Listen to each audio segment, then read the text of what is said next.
Okay, pressing go live now. You're live. Thank you.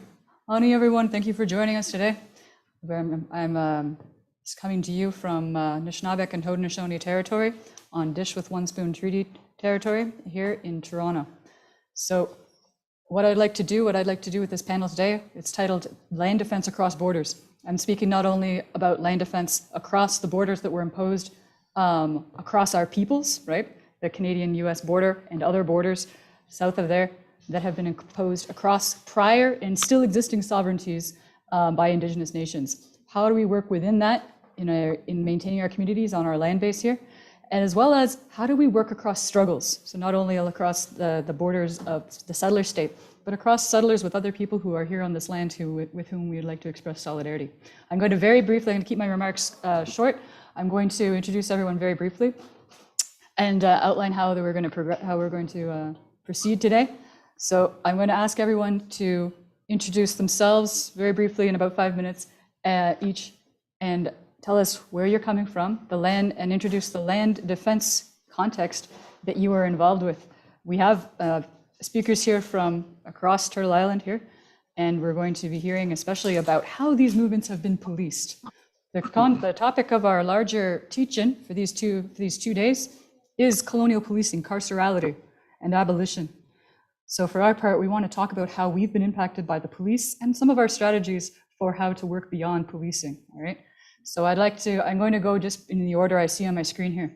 I'd first like to introduce Vanessa Gray from Aum Jiminong, otherwise known as Sarnia, all right? Not too far away from us, speaking, of course, to policing of our resistance movements, as well as Vanessa came from a background on exploring the toxicity of that area.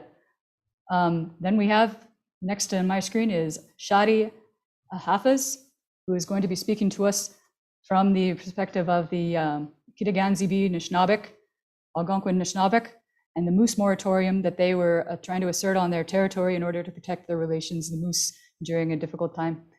That context is going to be speaking to the SQ, the Quebec police in that area, so we'll be hearing on that. Next, I'd like to introduce Ellen Gabriel. We're very honored to have you, Ellen, coming to us from Ganasatagi, Mohawk territory. And Ellen will be speaking with us about the events that for many of us were so important in our own development of our own land defense strategies, the Ganasatagi resistance, known in the colonial discourse and in the press to this day as the so-called Oka crisis. Thank you, Ellen, for sharing your words with us.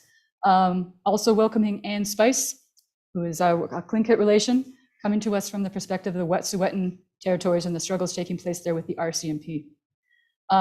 Finally, we have, Skylar Williams is next. Skylar Williams, who will be speaking to us from the Six Nations territory, just very close to Toronto, and especially on the 1492 Land Back Lane resistance movement and the recent kind of the interactions with the police and with courts, and how those are part of this kind of a system of coloniality that is inflicted against us to this day.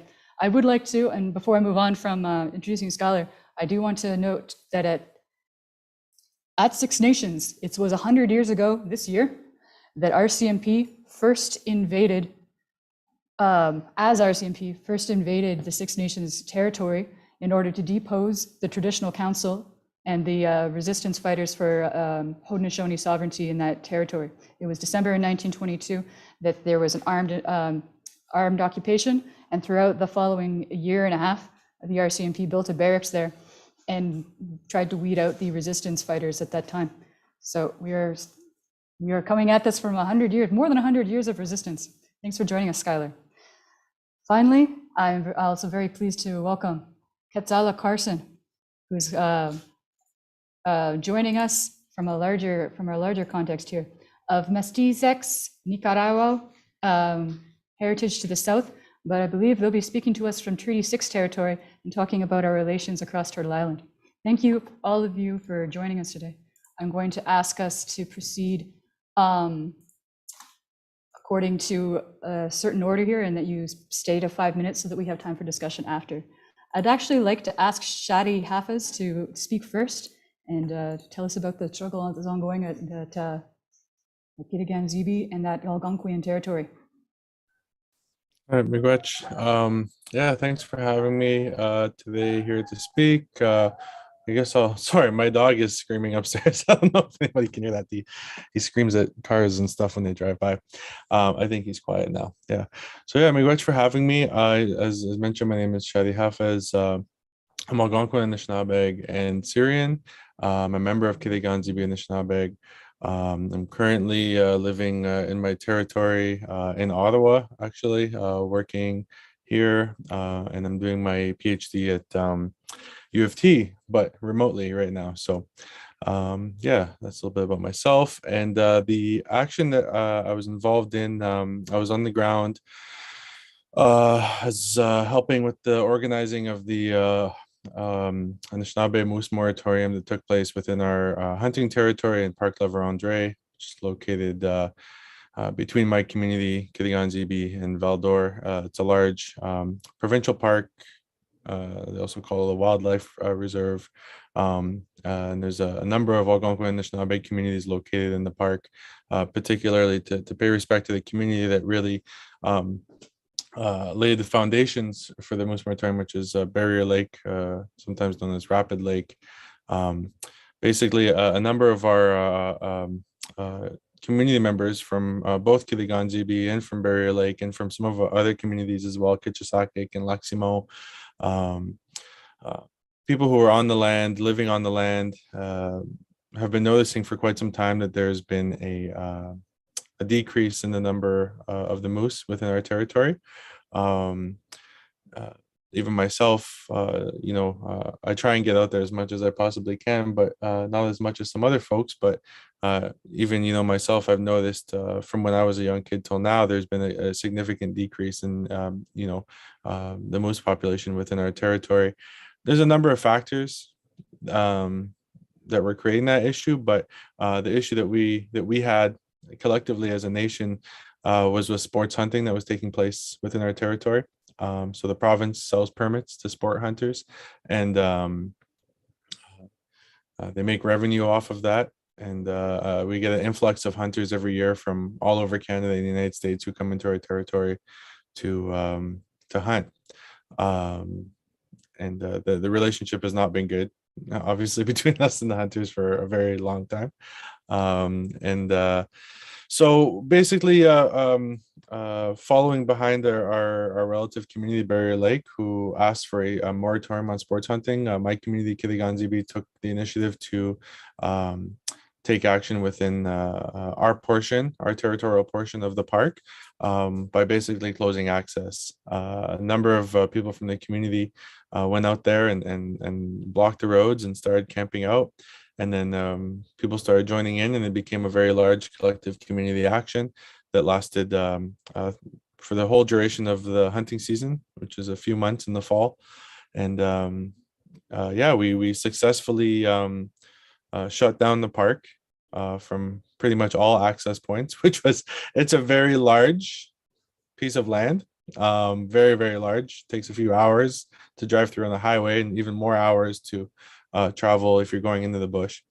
We were successful in that, and ultimately our community leadership, the actions that we took on the ground resulted in our community leadership and the provincial leadership in Quebec eventually sitting at a negotiation table and coming up with an agreement to actually implement a moratorium on sports hunting for 2 years. And then we're going to kind of see where we're at after that. There's obviously some issues there I can speak to after, but that's just in the nutshell what we were doing, and how I was involved with that. So I think we're going to be speaking more to things after, right? Yeah. Okay, great. So just a little introduction. I think you're on mute. Yeah.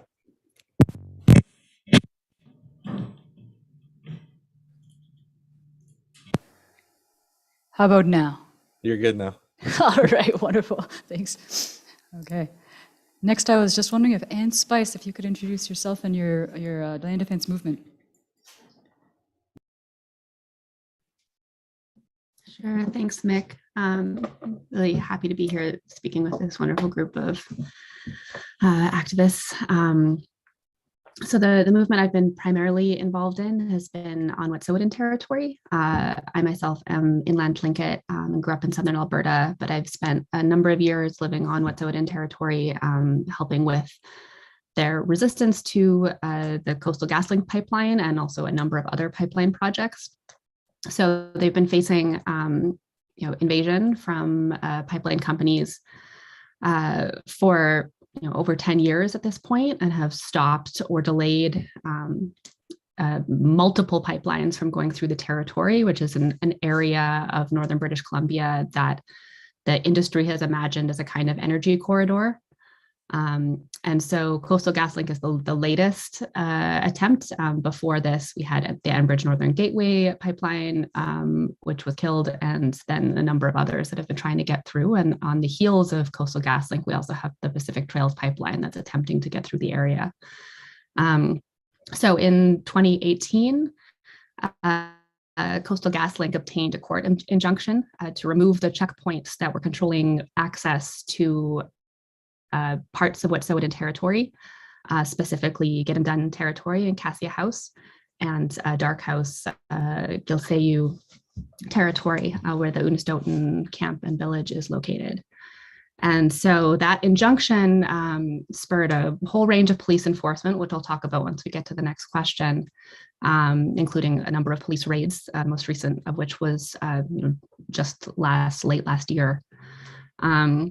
And so that's been a movement that's been really heavily focused on controlling access, the ability of Wet'suwet'en people to have autonomy over their territories. And it's been this fight over that specific geography that has, I think, really sort of showed the power of both police and industry colluding to try and wrest control away from Indigenous people and put it into the hands of corporate power. And so that's been an ongoing fight, and it's still going on with folks out there. So that's been my main main area of work. And I've also spent some time on Haida Gwaii, doing logging blockades, and Tahltan territory with some hunting blockades out there. Yeah, definitely interested to see how we can start building some sort of collective forms of response to these kinds of invasion, and then the way that they harness the violence of the police sort of at the behest of industry. So that's a very short summary, but I'm going to leave it at that for now, and then we can talk more about the policing aspect of it once we get to the next question. Wonderful, thank you. Vanessa, can I ask you to speak next? Ani, Boju, Vanessa Gray, Indigenous, Amjanong Donjaba, Anishinaabe Nindao, Makwan Dodam. Hi, I'm Vanessa. I'm really honored to be here, and I'm also so grateful to all the organizers across Turtle Island, and I just really appreciate the visibility, not only to my charges, but to everyone else that is kind of caught up in the court system these days. So I'm from the Amjanong First Nation. I'm Anishinaabe, and I mainly talk a lot and organize around the environmental racism. Canada continues to allow to happen through the petrochemical and the oil industries that continue to pollute 24 hours a day, every day. And right now I'm working with the Technoscience Research Unit at the University of Toronto, where we are researching and including the community and developing ways to make information about industry and chemicals more easier to connect to as like frontline Indigenous communities, because just because Indigenous people have been putting up with industry for as long as we have, it doesn't mean that it's any easier to understand. And so that's been a goal. I've been working with a lab to do chemical researching. And then we hope to also make the industry jargon a bit more easier to understand as well. So yeah, that's my intro for now. Thanks. Wonderful. Skylar, could I ask you to introduce yourself next? Thank you. Yeah, absolutely. So I'm Skylar Williams. I'm Mohawk Wolf Clan from here in Six Nations, where I am right now. I've been for the last year and a half the spokesperson at 1492 Landback Lane, and it's been a bit of a ride, you know. So I guess just to put it together, I mean, for 1492 Landback Lane has been, you know, a reclamation of our lands, us, you know, putting our foot down to the level of destruction, the concrete and asphalt that seems to be poured everywhere, that Western society wants to, you know, push their bulldozers along, and you know that it is no more stark a reality than when, you know, you come into Landback Lane on day one on July 19th, almost 2 years ago now, and see that, you know, they strip everything bare of the land. You know, they take everything down, every tree, every shrub, every blade of grass, you know, everything that makes, you know, our mother beautiful. You know, they lay it all down and, you know, bulldoze it over and make it to suit their homes. And I think that's kind of one of the biggest contrasts, I think, in the ways that we live,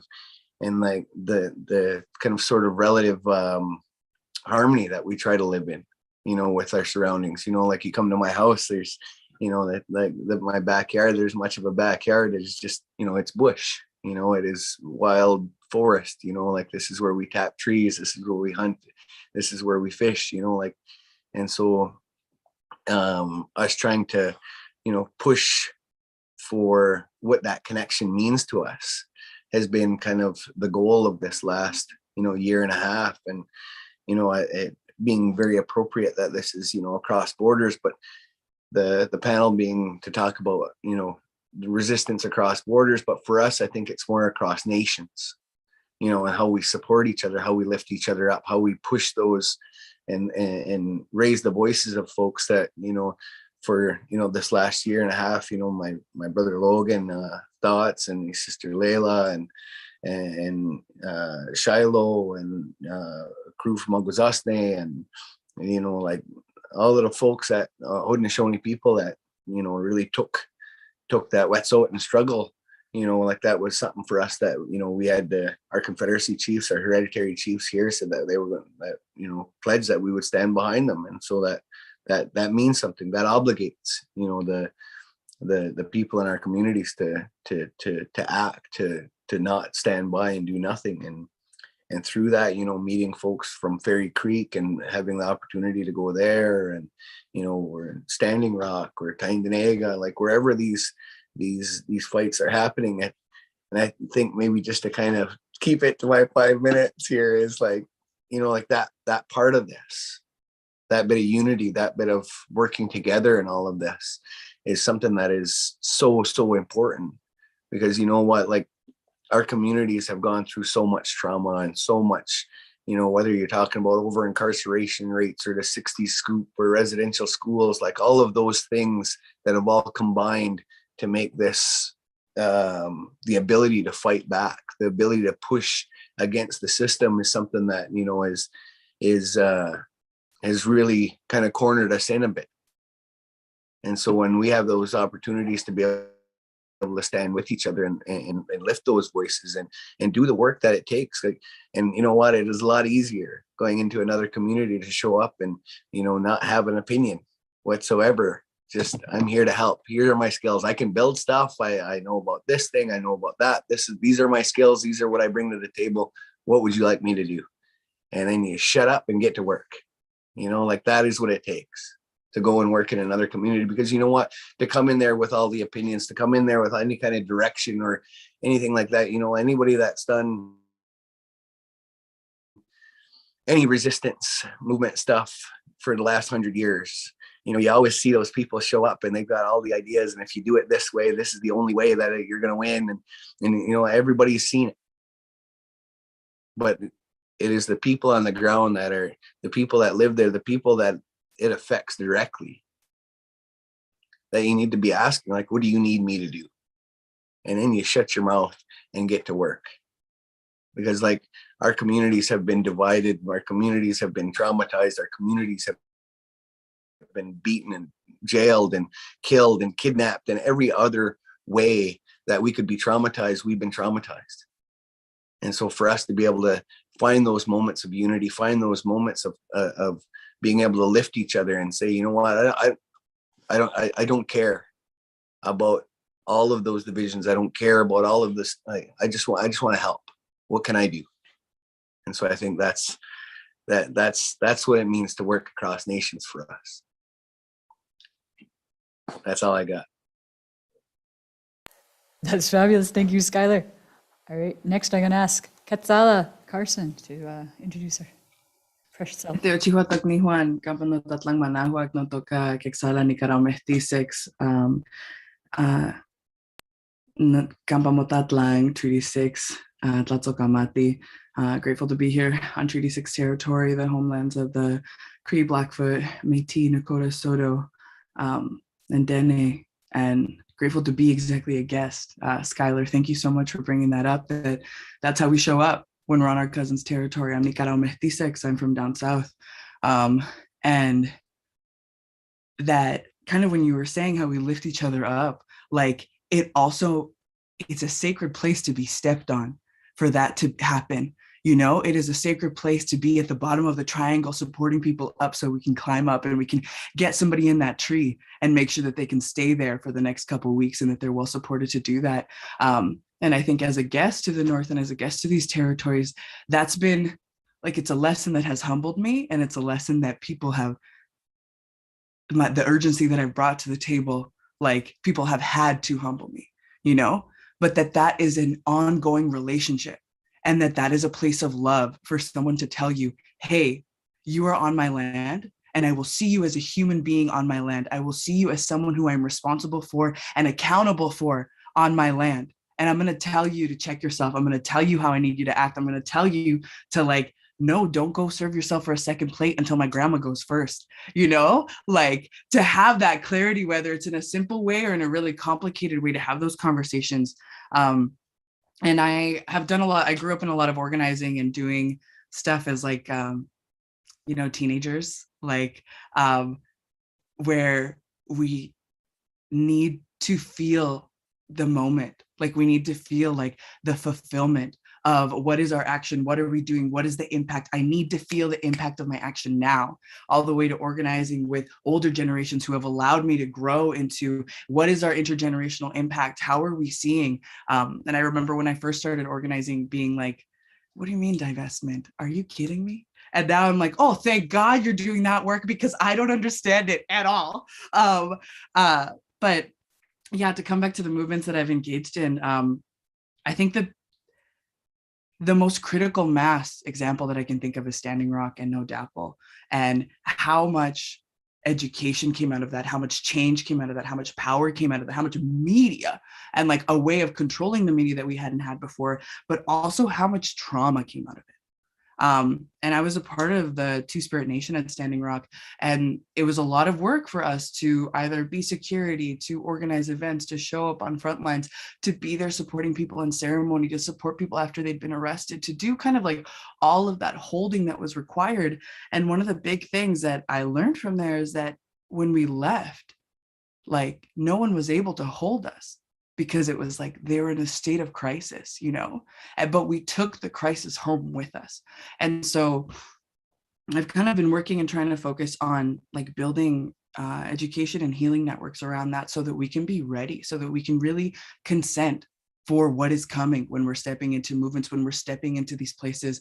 And seeing that our cousins in Ihumatao, our Maori cousins, our Pacifica cousins who were doing movements, who called out to the rest of the world as they were organizing, saying, what do you have for us? What information do you have for us? Because we've been solidly organizing since contact, like Maori have been doing so much. But they're like, but these occupation movements, we recognize that in the last 5 years, these have happened all over Turtle Island. Like these have happened in Africa, these have happened in the Middle East. Like, how do we learn from our cousins to bring that back? And so that really created like a global network of how are we sharing knowledge and how are we like sharing what my mom always tells me that I need to learn with my own blood. But how do I offer my blood to someone? You know, how do I offer my experience? How do I offer, whether it's how we engaged how Mikinaak was saying, like that we're giving advice for future generations to engage in what they're dealing with. So yeah, I'm really excited to talk about that. And as a Nicarao, like when I think about policing, like we're dealing with like an armed, militarized militia genocide right now in our entire country, and there's a brutal dictatorship, and so it's constant. But the biggest struggle that I talk about with my cousins day in and day out is our elders are policing us, and our elders are not allowing us to make the mistakes that we need to make as a generation. And our elders are not allowing our youth to hold that place of wisdom and to share that space, or not allowing two spirits to come in and to be mediators in those spaces so that everyone can be heard, you know, and everyone can be a part of that circle. So yeah, I'm excited to talk about that as we go on, and really honored to be virtually present with everyone here and present with all your territories here. And I hope that if I misspeak, that no one's a little shy to call me out, and that we're able to hold relations as we go forward. That's what I'm at. All right, Miguet there. Ellen, I'm pleased to ask you to speak next.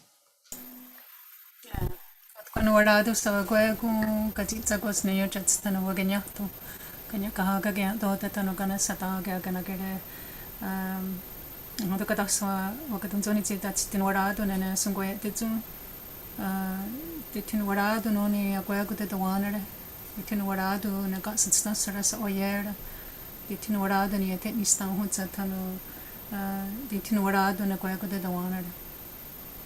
So greetings, warm greetings. I'm come from the community of Ganasadaga, which is an hour northwest of Montreal. It's the oldest existing community of the Kanyakahaga people. I'm part of the Rudinuseshaga people, people of the Longhouse. And I've been doing this kind of work for 32 years now. To be honest, it wears you down. It's not something that I think we think about too often of what our ancestors went through to stop a genocidal project, which is what the imperialists and colonizers have done to indigenous peoples throughout the world. We fought against the municipality of Oka, and it was actually Oka that caused a crisis in our community to be occupied not just by the Sous-Titres Quebec, but the Canadian military force for 78 days, and denied us our fundamental human rights. And our resistance is over 300 years old. I come from a long line of Turtle Clan women, and I think part of the resilience comes from those strong women, that long line of strong women in my community and in my family. We have been fighting this kind of violent brutality from the colonizer for more generations than we can remember. The Sous-Titres Quebec are the Quebec Provincial Police, and they were the first trained paramilitary force in North America. They were trained by Israel, and they were the first force to have a tank. Although we call them the Keystone Cops, because sometimes they just don't get it with all the the weaponry that they have. Ganasadaga is rich in uranium and niobium. Niobium is a metal that's used to harden metal, that's used in tanks, that's used in the space station.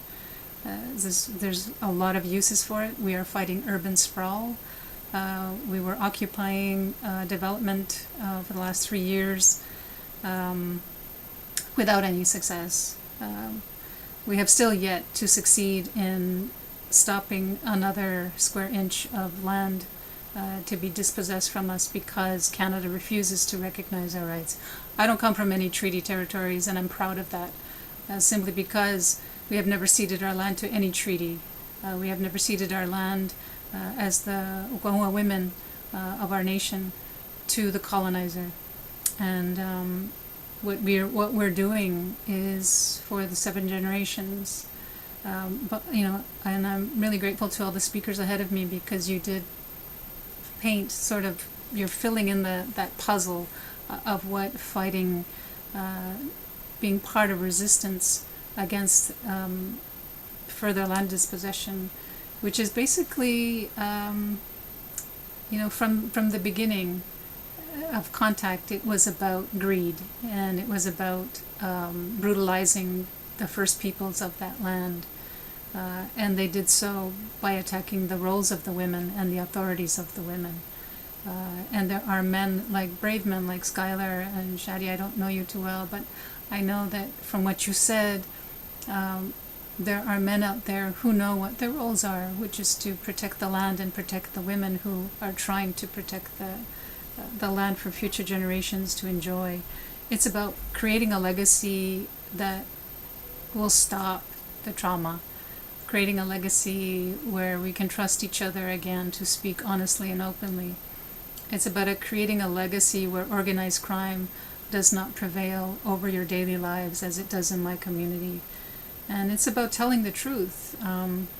It dawned on me from, and I'm sorry I can't remember your name because I don't see it, that people called it Oka. What's going on in Oka?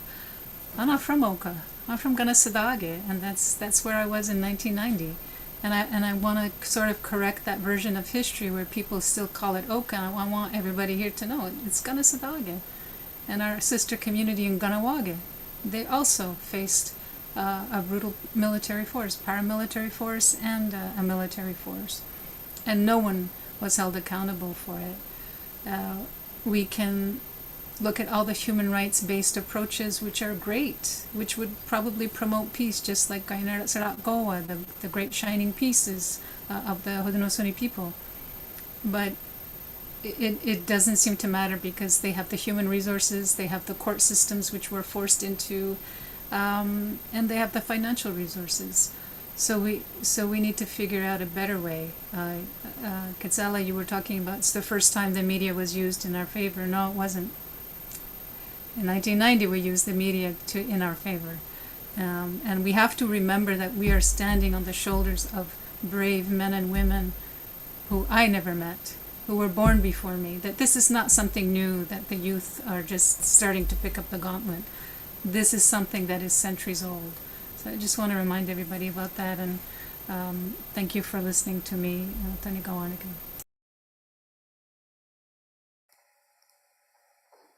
Miigwech, Ellen, and I want to reiterate and amplify what Ellen is speaking to. We are in a long and strong tradition of defending Indigenous sovereignty and defending Indigenous lives, and we're doing it within our own traditions as we carry on. All right, I would like to go around again, and what I'd like to ask everyone this time is to speak specifically to how your movement, how you saw police interactions, or in other words, how the carceral settler state went about confining, defining, controlling those in your movements, right? In some cases, it will be the police themselves. In some cases, it will be the courts, right? How is it that your land defense movement encountered the forces of criminalization, right? I think a number of us will be able to speak to the RCMP, especially the SQ in some situations, the Ontario Provincial Police, but I'm interested across those struggles, and I'm going to go around in the same order as before. and ask that question. How has your land defense been policed by the settler state? And if you also are able to comment, how did you organize to counter that? I'll start with Shadi. Thank you. Yeah, Miguet. Yeah, thanks everyone for sharing all your stories. Really nice to hear everyone's stories and hear where everyone's coming from and what they've been doing. And Miguet to Ellen Gabriel as well. I mean, uh, uh, what you did and what you've done is something that I look up to, even as a young man growing up, and seeing your face and hearing your name in places is very inspiring. For a lot of us. So Miguet for that. Yeah, in terms of the police, yeah, we had an interesting relationship with the police during the moose moratorium. It was really funny because we had some folks, Skylar, that came up from Landback, and they were like, "What's going on here? Why is there police everywhere?" Because it was a very different dynamic, I think, than what was going on in some other places. We had some divisions in the community about whether or not the police would be welcome. So the logistics, it was a logistical nightmare because we were blocking off access to like tens of thousands of square kilometers of land in many different parts, and there's a lot going on within the spaces. There's hunters, cottagers, our own people that live in the bush, like full time. And so there was a number of things that we needed to take care of logistically when it came to access to any kind of like services or leaving or coming in and out. So it was ultimately decided, even though I wasn't really with it, but it was ultimately decided collectively that we were blocking access to everybody, but if emergency services needed to get through, that we would let them through. And so the SQ ended up taking advantage of that fully, and there was always an emergency going on in the bush, more so than I had ever really realized there might be, because they were coming in and out of there quite often. But I mean, we had the same situations that I think people are dealing with across the country when it comes to actions and movements. There was a consistent police presence that was surveying us, consistent police pressure. The liaison people who come and try and sow divisions and dismantle the movement by playing the good cop bad cop games that they play. We would play that back with them as well. I think they were probably more confused with us than we might have been with them, because we also had people that were more a little more nicer to them and people who were not nice at all. And so I think there was maybe some confusion building on both sides. But yeah, we definitely dealt with and I think this probably the history of the SQ in Quebec, and Ellen spoke to this a little bit earlier, but within our territory, there's no, I wouldn't say there's a healthy relationship. They were removed from our community a long time ago. We have our own policing system in Kiliganzibi that we used to be policed by the SQ, but the communities that live in the park are policed by the SQ, and there's a pretty rough relationship there of removing our people from our land during other conflicts in the past as well. So yeah, there's definitely no love lost there. Yeah, I guess the one of the biggest issues was that they were actively undermining the work that we were doing by finding alternate routes for hunters to access the park.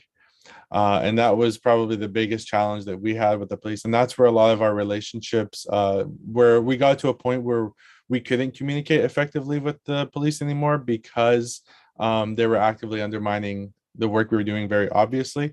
So we were preventing access through the main arteries of the park, but then we would catch them in different parts of the park, finding different access routes or creating different access routes. So they were actively facilitating people's access to leisure, which really didn't make sense to us, because it's not really a right for people to go play around in the bush. Like it's not a right, you know, for you to go fishing on a lake and go, you know, those aren't rights for people. These are privileges that people are paying for and accessing, and the police were helping them facilitate that, even though there was an active conflict that was going on between us. So that was one of our big issues. And then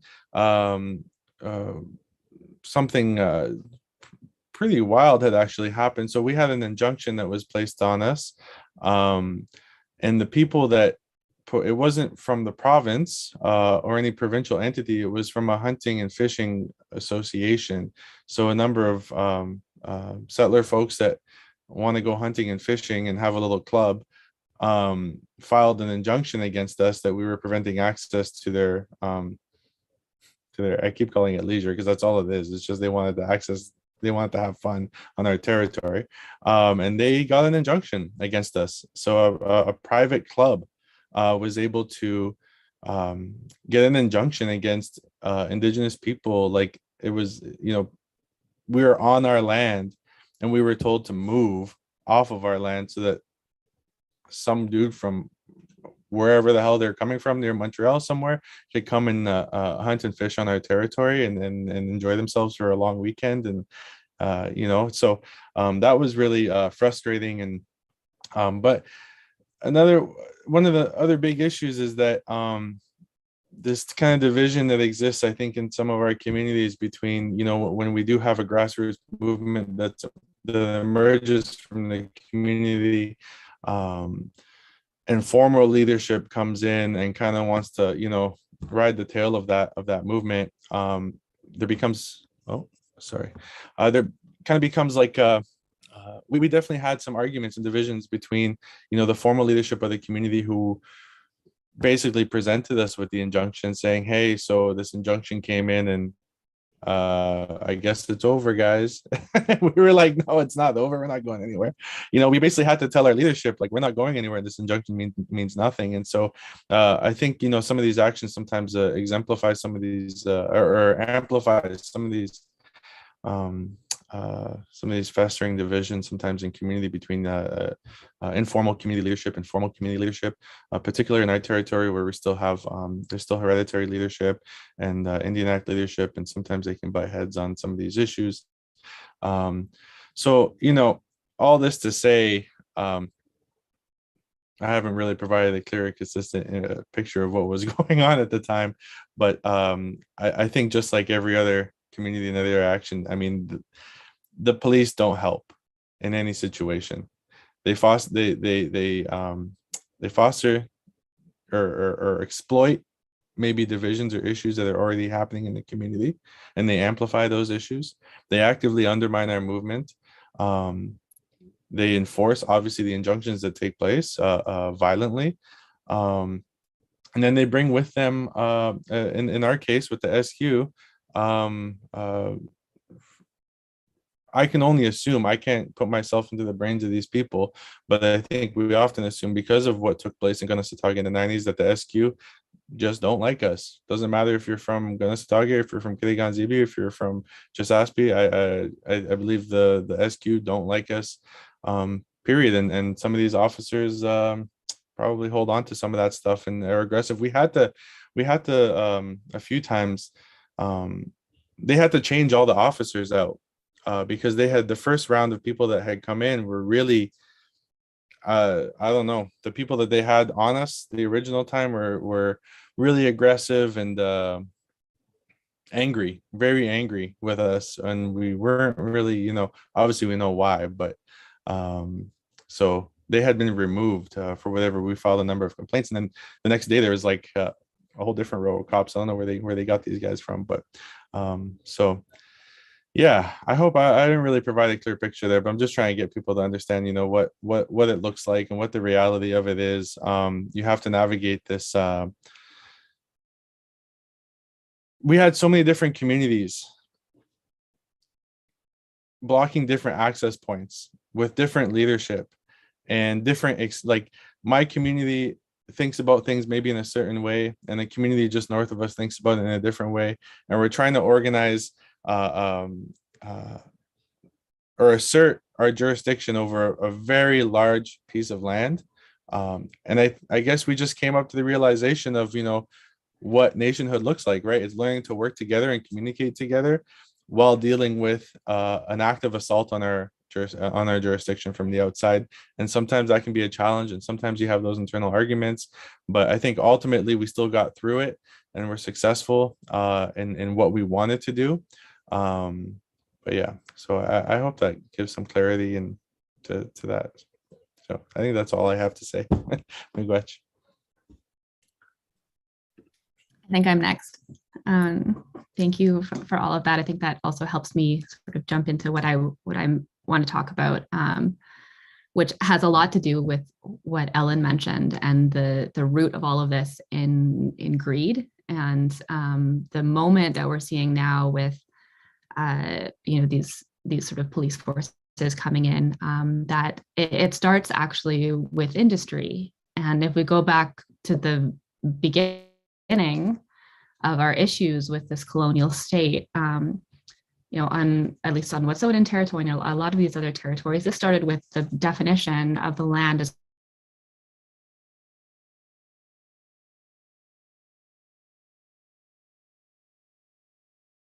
of this issue. And when it comes to what I've seen on Wet'suwet'en territory, it started with the industry injunction and their ability to leverage and weaponize Canadian law, and where the laws didn't exist, find loopholes to try and make sure that these projects could continue unimpeded and could be accelerated without the consent of the Indigenous people who are the title holders of the territory. And so as that is happening, like the sort of building blocks of the kinds of policing they're in the injunction, they're in those forms of law, they're in the definition of work sites and construction sites. So suddenly something that was a hunting ground that's been used for generations is now a work site. And then that means that there are certain parameters that can be put in place, and they can put some tape around the outside of it and say, you can't go here anymore. So they're redefining the spaces. Industry is doing that. And then they're harnessing in the power of the state, which is coming in with this violent force in order to enforce that. So I think it's important to recognize why all of this is being done. It's being done by companies that are trying to sell natural gas to foreign markets, that are destroying other people's territories through fracking and then transporting it through. And it's for corporate profit in the end. And they'll try and spin a story about how this is for the common good and it's about lifting everyone else up, but we all know that that's bullshit. So, I mean, this is rooted in capitalism. It's rooted in corporate greed, and the police are playing private security for these companies, and they're able to define the space, and they do that through a number of different things. Some of the things we've seen in the police actions on Wet'suwet'en territory, there are daily patrols, there are helicopters, there are these liaison teams.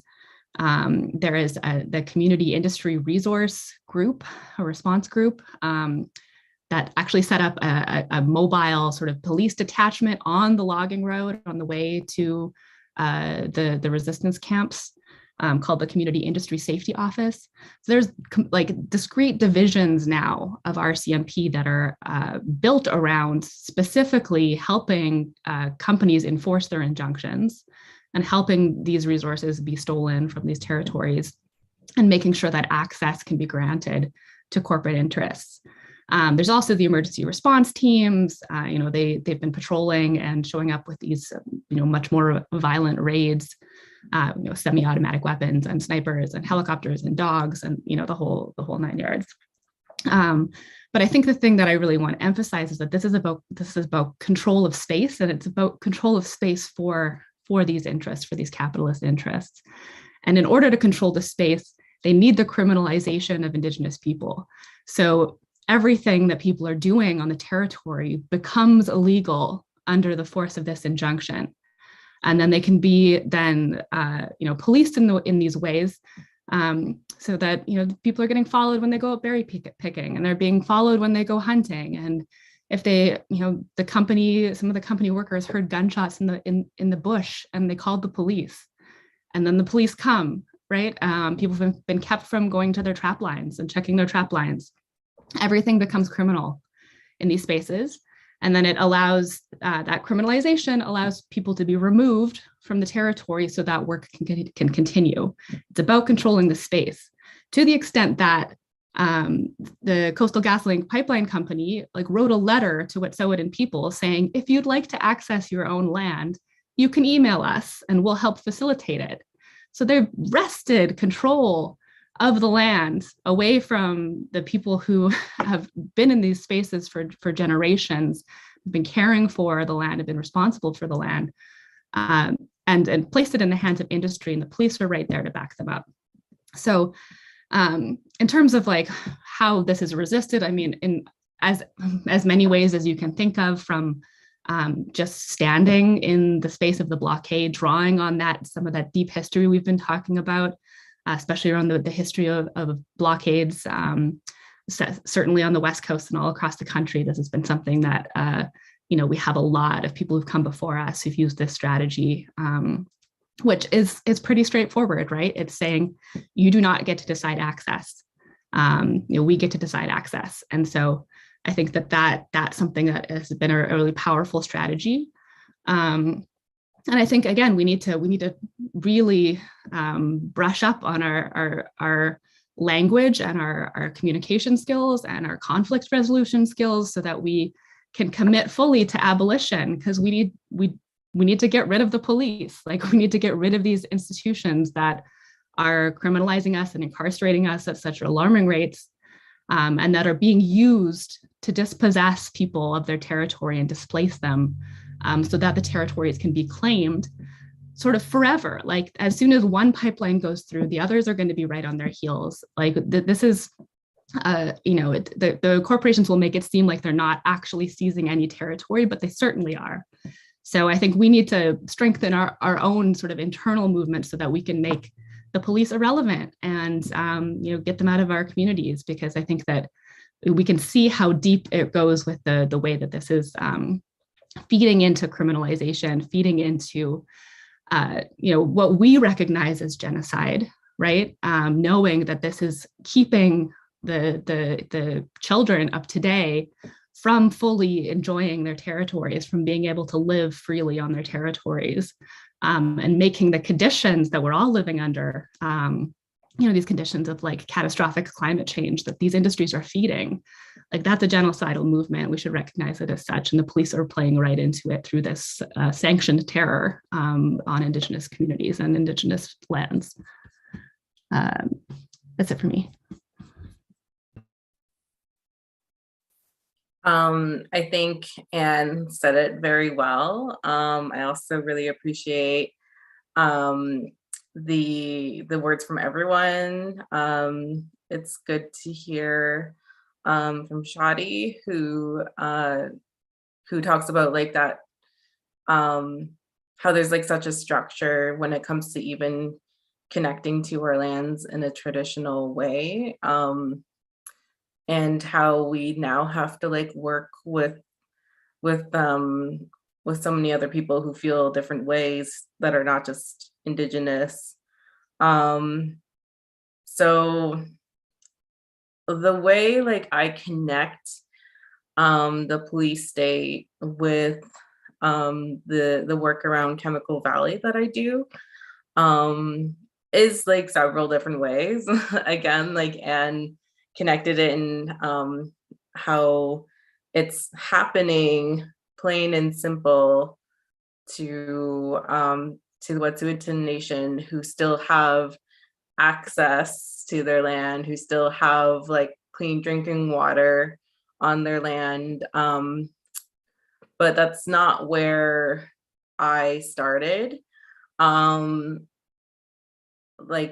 Chemical Valley began before even Canada was a country. And in fact, Canada started as a company because the main point to Canada is resource extraction. So in my area before it was Chemical Valley, there was a logging industry. And then the first industry in the area that started Chemical Valley, which is not a valley. It is just like a bunch of industries all kind of like clumped together in one little area.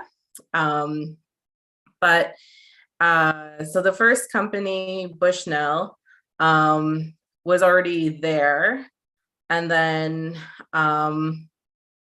it became Imperial, which is the same company and like the same infrastructure as it always has been. It's the oldest company. It's actually the highest emitting company. And the year that Imperial became a company was the same year that Indigenous people were required to attend residential schools. And so my grandpa went to like the first residential school, what's like known as the mush hole. And so like I find the displacement, the genocidal ways of erasure goes hand in hand with as like specific as a company like Imperial. So in other ways that the police state is connected is that sometimes when there is a spiller release, as you might understand, that you might not be able to see a release because you can't really see chemicals. And you can sense them sometimes like by smell or by like your bodily reaction to it.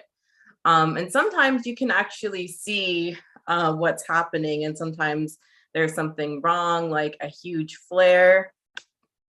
And as a community member, we document this kind of this violent harm on our own. There's nobody that is speaking up for the community except for the community, because the industry is basically lawless and self-reporting. So it's really us against like multinational corporations. So sometimes when we do see these incidents, we document them, but we also get harassed by industry security, which is not the police, but we could be like exposed to whatever chemicals. There could be a whole incident happening. We have no idea what's going on. And we could be harassed at the same time by industry security. We all know that the RCMP is surveilling people like us. And we did have a CN blockade during Idle No More, which was faced with an injunction. When I was arrested for shutting down an Enbridge pipeline, the charges were insane.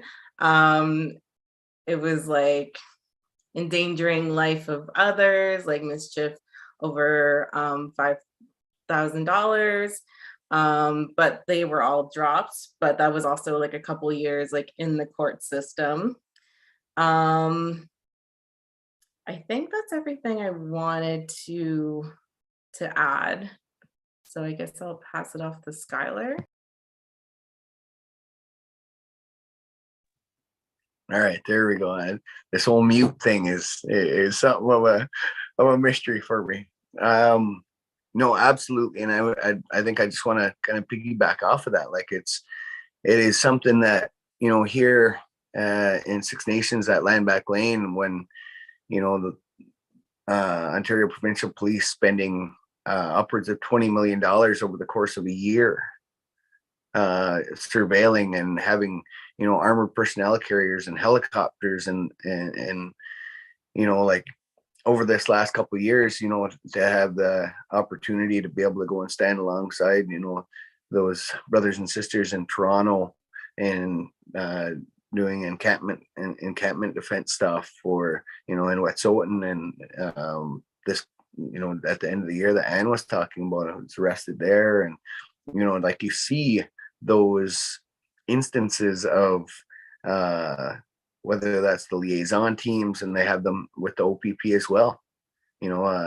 Shari talked about them up in Kitigan-Zibi, and like those divisions in our communities that are by no fault of our own.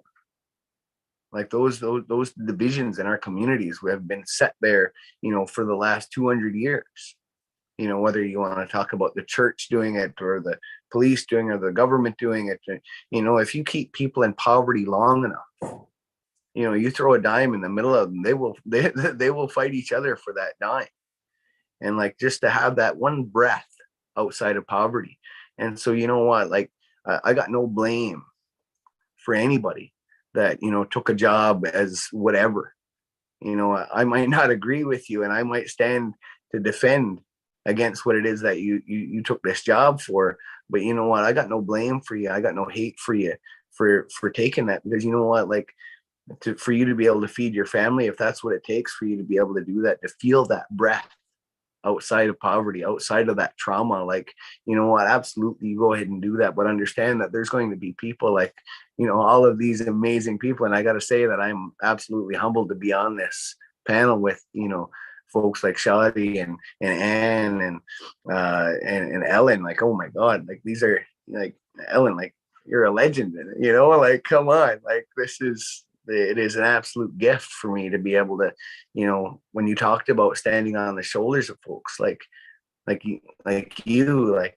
Janie Jameson here in Six Nations, Don Smith and Hazel Hill, like, those are the people that the women in my community that I know that I've had the great pleasure of being able to learn from and gather that love from, and, to see that same spirit in folks like Anne and Vanessa and like, to start to see these amazing speakers come up and talk about those parts of these stories that you don't get to see. Like, I've been at Ipperwash, I've been after Dudley George got shot, like, that same look when you drive into a space that is so heavy, like, there's hundreds of cops and armored personnel carriers and cops walking along with, automatic weapons and sniper rifles. Like, it almost becomes normalized for folks like myself that have done this stuff over the last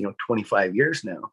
And so I guess I'm dating myself a little bit there, but like, it is something that you start to understand. And like, for the police liaison team from the OPP to come into my community and to talk to the band council, to talk to elder circles, and like, Six Nations is a huge reserve. Huge. Like, there's 20,000 people that live here. And so, like, you can find pockets of people within Six Nations that absolutely don't agree with us taking land back. Oh, we're gonna get some money for it someday, and like, oh, it's in the land claims process. That obviously works great for every Indigenous community across the country. It doesn't. That is me being sarcastic for folks that aren't quite aware that the land claim process is something that is broken, that does not work, that tries to put a dollar figure on a connection that people have to the land, a connection that people have to the water. There is no dollar figure that could ever be associated to that connection. And so when we talk about those things, and we talk about the police coming in and trying to turn the minds of people that might be on the fence either way, and all of a sudden, oh well, all the people at Landback, they're all terrorists and are digging up roads and highways and railways. Like, that's what terrorism is. And that's excuse me, is something. When funny, I just watched the news the other day, and I'm not a big watcher of mainstream media, and I just happened to be at my parents', and Courtney Sky, another person from here, had talked about it like the day later, and I remember it very distinctly because this one pundit on the show was talking about what Ukraine needs to do is start blowing up pipelines and tearing down transmission lines, and needs to and you know what, this is something that, you know, another nation invading another nation, but when we do it here against those invading nation, we're not blowing anything up, we're not tearing anything down, we're not going up and down the Grand River kicking people out of their homes. We're saying that not one more inch of our land needs to be covered in concrete and asphalt. You know, like the idea that we're going to continue to let this type of destruction happen, all in the name of progress. Like, this isn't what progress looks like for us. You know, for Shadi to be able to go out in his backyard and hunt moose, like, that's what progress looks like. You know, for Anne and folks in Wet'suwet'en territory to be able to put their hands in that river and take a drink from the Wet'suwet'en, like, that is something for me. Like, I'm going to cherish that memory for the rest of my life, being able to put my hands in that water and take a drink. Like, that is something, like, you know, I get a little misty just thinking about it, because like, that is something for me that was like, that made that connection for me. You know, that connection, like here in the Grand River, like, I don't know what would happen if you put your hands together and took a drink from the Grand River, because you know what, you're not going to catch a salmon in our river. You're not going to, you know, you cast your line in there, you're more than likely to catch a shopping cart from No Frills or a 1978 BMX bike than a salmon. But that river still means something to us. That connection to that water, that connection to this land is something that, you know, like, you know, our forefathers, you know, like, that's what they fought for. They fought for us to be able to have that right to have these lands, and have these lands clean and plentiful in the ways that we do. And so when we see these policing organizations come in, whether that's in Fairy Creek or Kitigan-Zibi or Wet'suwet'en territory, like, and so that's the over policing side. And then there's the under policing side that you see on the East Coast with the Mi'kmaq fishers, when you have, you know, these white fisher, massive companies coming in and burning warehouses down that belong to the Mi'kmaq fishers there. And, you know, no consequence to that whatsoever. And so, like, there are two sides to the coin here. So either we are over policed to that extent that we're seeing, you know, snipers in trees. Like in 2006, I spent 7 months in jail that time for the 2006 reclamation in Caledonia, which is directly across the road from Landback Lane. And so to spend 7 months in jail, you know, we get there, I was on the range, everything was good. And then this one guard, you know, took exception to me, because he said he was from Caledonia, or his mother still lived in Caledonia. And I had mouthed off to him, and anyway, I got thrown into segregation, and which is, you know, the hole, or, you know, solitary confinement, or any, and so I spent the last 4 months of that time in that space by myself, you know, with, you know, you couldn't use the phone, you couldn't have visitors, you couldn't go outside, you couldn't do any of those things. And so, like, this idea that, you know, that we're, and on top of all that, at 7 months, I got all the charges dropped. After 7 months, 4 months of it sitting by myself. And I mean, the first couple of months, you know, you can read, you can do whatever, but even my reading material was restricted to just stuff to do with my criminal case. And so my lawyer, amazing lawyer, Sarah Dover, was kind enough to bring just a ton of material for me to go over and read. And at the end of it all, just to have those charges thrown out. And I remember it very distinctly when the judge congratulated me for you know, beating those charges or having them withdrawn. I remember I lost my mind, and was threatened with contempt and all kinds of stuff before I walked out of the court that day, because I said, like, unless you're giving are you congratulating me because you're going to give me my 7 months back? Are you congratulating me for spending the last 4 months in the hole? Like, and screaming it at the top of my lungs, because like, I just could not understand how this judge could congratulate somebody like that. And, and so we see, the hundreds of millions of dollars that are spent fighting against Indigenous communities across the country, because it is hundreds of millions of dollars that are being spent. Like, I'm guessing somewhere in the neighborhood of $25 million so far policing Land Back Lane. I'm guessing it's probably that or more in Wet'suwet'en territory. I bet you it's, that and, Fairy Creek. I bet you it was at least $10 million in Kitigan-Zibi. I bet you, like, and so it's consistently the same amount of overwhelming force, and it's meant to strike fear into you. It's meant to control you. It's meant to make you, question whether or not this is worth it. And, for those of us with kids, for those of us with nieces, nephews, cousins that are growing up, that are young, like, I at least want to be able to give, at the end of the day, I know, like, there's no one movement that is going to be the thing. Like, this is the thing that's going to set all the records straight. And the judge is going to say, all right, everybody, back on the boats. We fucked up. We got to go back to Europe. That's not going to happen. No, true. Skylar, But what we can do is give them a fight. Thank you. I just want to make sure I'm cognizant of our time here. I'm Yeah. I'm hoping that we can still have Quetzala and Ellen provide a comment, but thank you for sharing all that history, man. You're getting me going. I'll ask Quetzala and Ellen, and we're going to go over by about 5 minutes, so we're going to take it to 6:20. All right, Migwans, Quetzala. Kamati, thank you. Thank you everyone for everything you shared. Kind of like how Ellen is saying, it's the little pieces of the puzzle that are coming together, and I appreciate Skylar saying that it's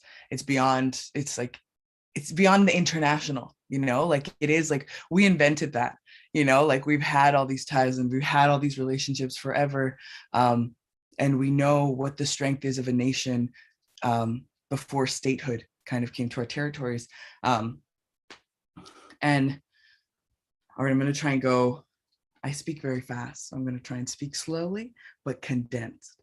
But when we were organizing here in Amiskwichiwaskayigan, what we were put under investigation for was Aboriginal extremism.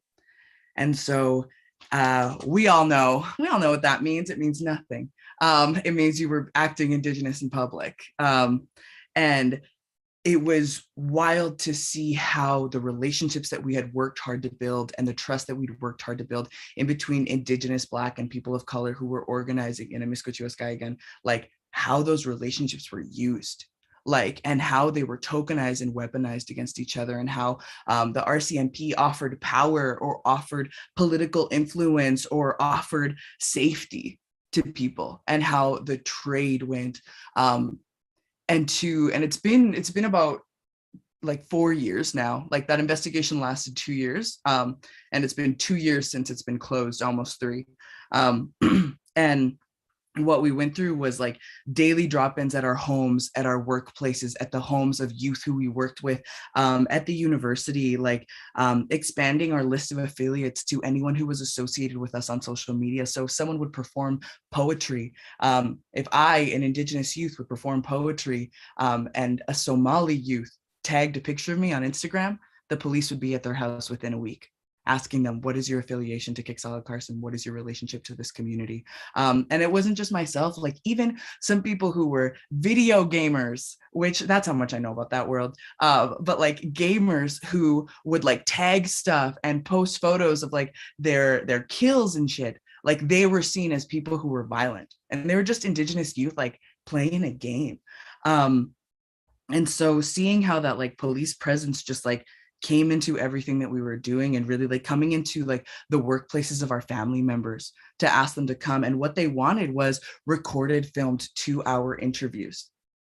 of who is our network, who is our community, what is going on. And when we reached out to our aunties in the I Don't Know movement, and our kin who had already done organizing in out east in different places, who had the wisdom to offer us, because we didn't know where to go for advice, they were like, this has happened how many times before?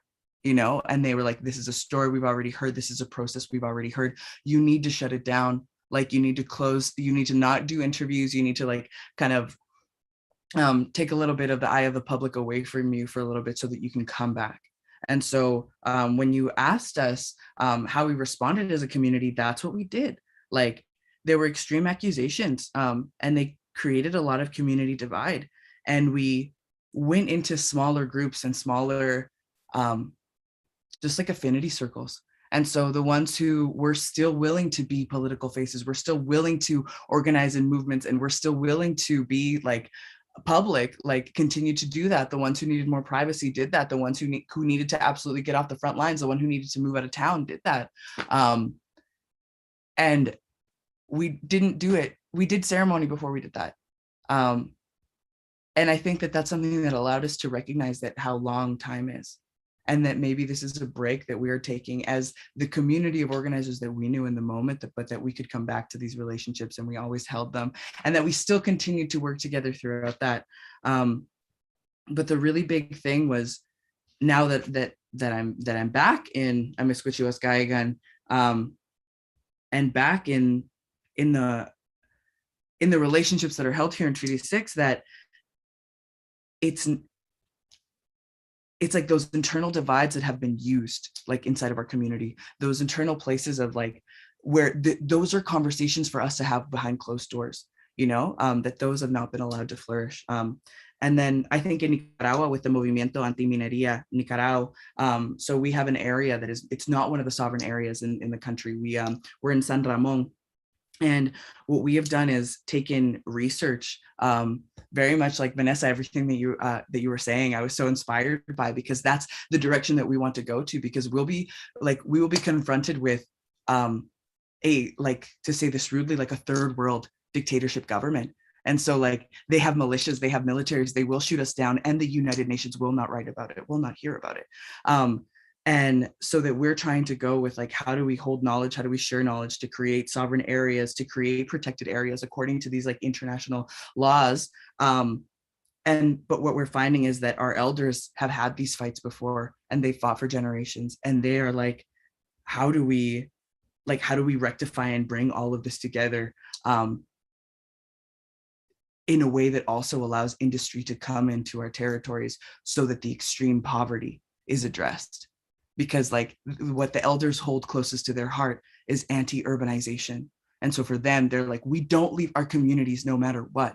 And if that means welcoming industry into our community, then we need to figure out how to have governance over that industry that is coming into our community. And so there's a lot of places that I'd like to go more into depth to, but yeah, just wanted to show a little bit of what it's like in Nicaragua, and how we engage with our CMP in Amiskwachioskaigan, and how we continue to support it. Thank you all for your time. Thank you, everyone. Thank you, Ellen, for going next.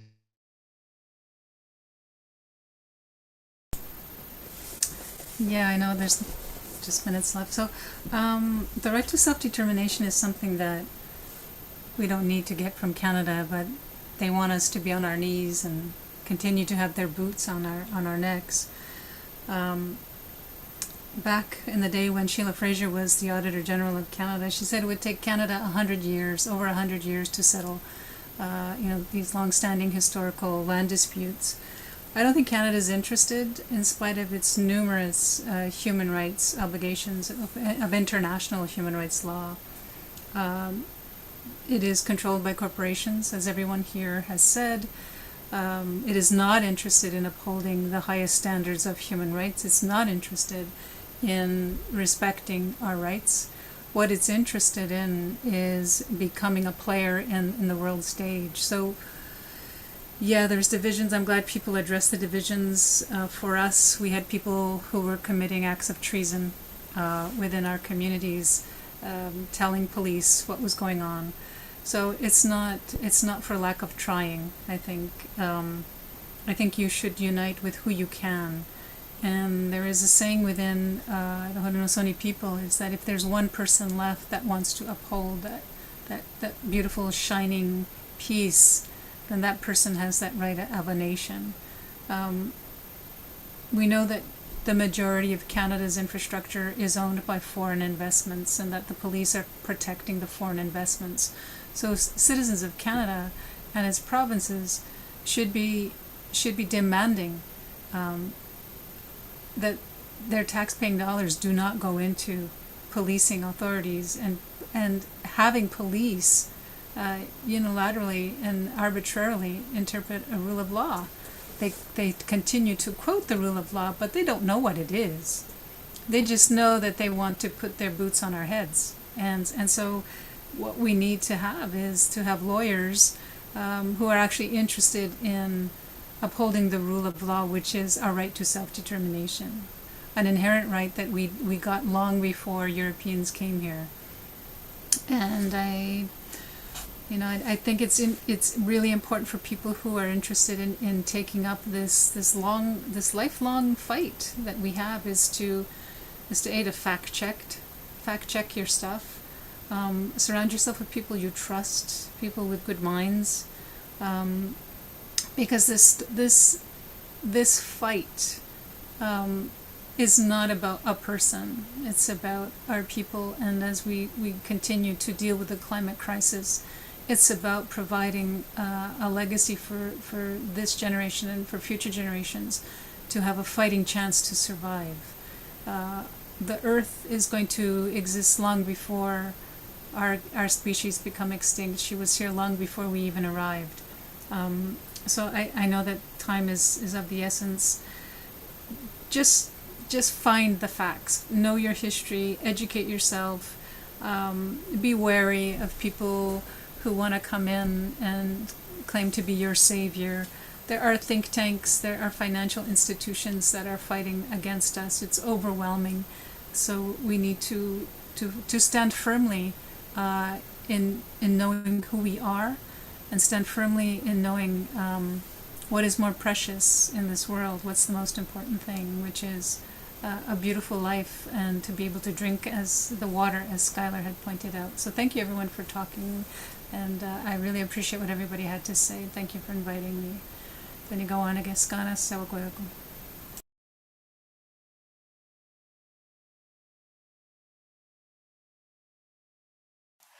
All right, Miigwech, everyone. I am so filled and thankful for having you all today and hearing you all. I want to reiterate again that this is knowing our history and knowing who has stood before us and knowing how they did it. That is part of the struggle moving forward. Miigwech, everyone, for sharing with us today. I want to quick shout out to the next panel coming up. All prisoners are political prisoners, so please stay tuned on this channel. And thanks very much. Miigwech, everyone.